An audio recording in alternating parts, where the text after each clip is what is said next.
What's up, soldiers? Chris here, CaribbeanPod.com.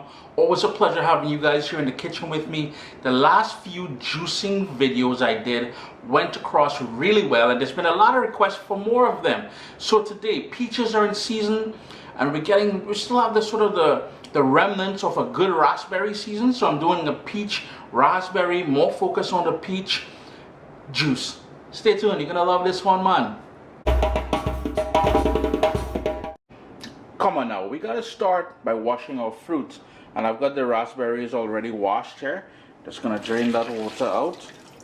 And you really want to focus on washing your fruits and vegetables when you're juicing, because come on now, it is a raw drink and you're trying to have all that nastiness pollute the juice. So all I'm doing is nice ripe peaches, making sure there are no blemishes. So there's a soft spot here, so all I'm gonna do is cut that out.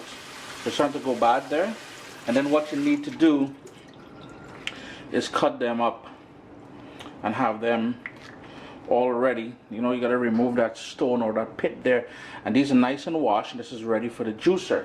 Now, and this is a great way, like I said there, to feel them as you work through them.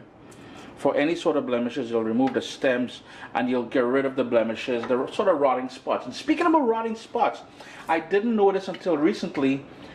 Sarah told me about this. You can go to the farmers, the fruit farmers. So in Ontario here, in where I'm living here in Hamilton, not even 20 minutes away, is the fruit capital of Canada, the sort of peach capital of Canada. And you go to the farmers and you tell them, listen, I want to buy seconds. And seconds is basically, this is not seconds, this is like first, because they're all uniform shape and they're good for the grocery stores. But the one that has a bit of a sink, it's sort of deformed according to them, they call it seconds, and they're way cheaper. So if you're juicing, go ask for seconds. All fruits, apples, pears, all them things have seconds. So check that out. That's a nice little tip that I learned, and I'm passing it on to you guys.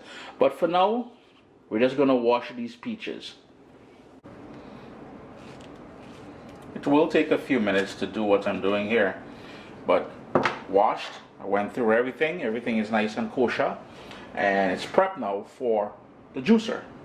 And because we cut it up into small pieces, well, my juicer anyways, is making easy work of it. Now if you need to shove it down, you can obviously press down, but I'm telling you, man, it's one of the easiest fruits I've ever juiced, to be honest with you. And the aroma in the kitchen here is just outstanding. And the same way we added the peaches, just tossing the raspberries in there as well.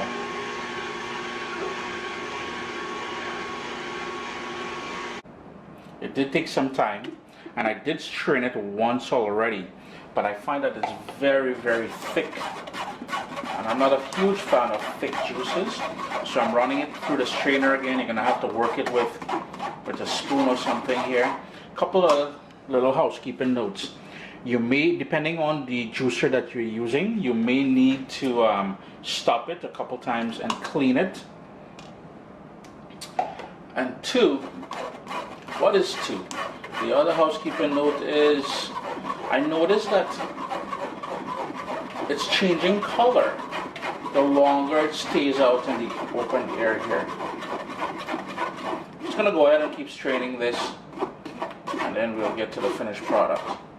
I got these bottles at the dollar store, and they're great for when I'm juicing, because what it does, creates a nice little seal here. Chris here, CaribbeanPod.com.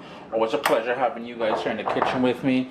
We juiced peaches. Now keep in mind, depending on the juicer that you use, and I think I must say this, if it cannot, do your research, if it cannot do soft fruit, you will run into problems blocking the filters and stuff like that. I'm going to put this in the fridge, try to use it within the next day or two. That's when it's optimal, the best flavor, the best everything. Always a pleasure, man, and I hope you guys enjoy this juicing video.